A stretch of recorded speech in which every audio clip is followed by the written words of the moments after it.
अगर ससुराल वाले या पति परेशान करे तो क्या करें।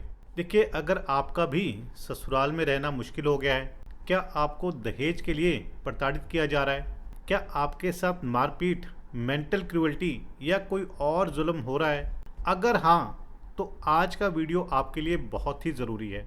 दोस्तों, आज के वीडियो में हम जानेंगे कि दहेज प्रताड़ना की शिकायत कहाँ और कैसे करनी है, शिकायत करते समय किन बातों का ध्यान रखना है, किन गलतियों से बचना है और सबसे ज़रूरी झूठी शिकायत करने पर क्या हो सकता है। तो चलिए शुरू करते हैं आज का बहुत ही इम्पोर्टेंट वीडियो।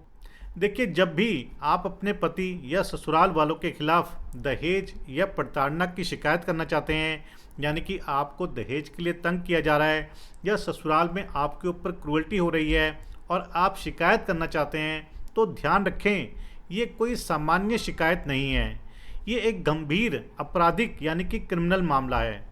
इसलिए सबसे पहले क्राइम अगेंस्ट वुमेन, जिसे हम CAW सेल कहते हैं, या पुलिस स्टेशन में ही शिकायत दर्ज कराएं।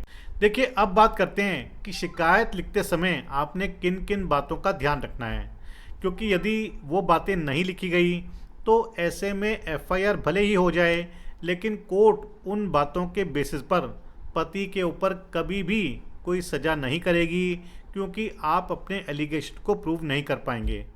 तो वो बातें हैं जैसे कि रिश्ता कब तय हुआ, सगाई कब हुई, शादी कब हुई, ये सब डेट के साथ आपको लिखना पड़ेगा।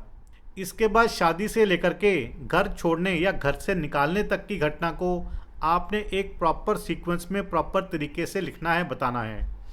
किसने कब और कहाँ कैसे दहेज की डिमांड करी, इसे भी आपने डिटेल में अपना मेंशन करना है।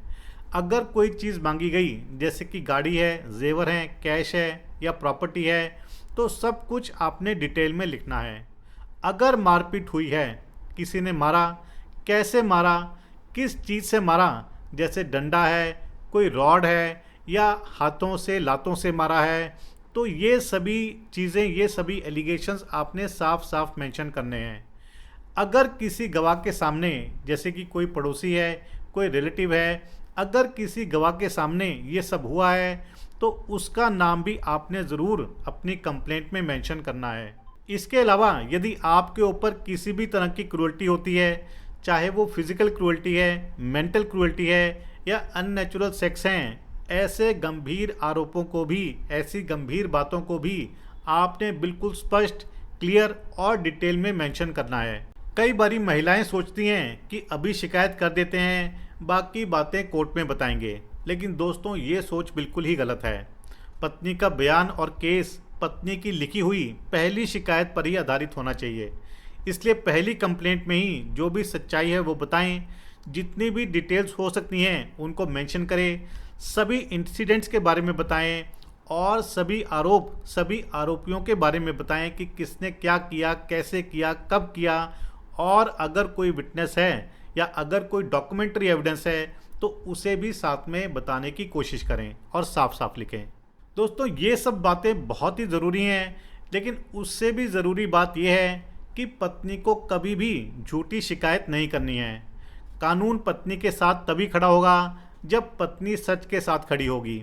अगर झूठा केस दर्ज किया तो कोर्ट कभी भी आपकी कंप्लेंट को एंटरटेन नहीं करेगी, आपकी कंप्लेंट या आपके एलिगेशन को सीरियसली नहीं लेगी।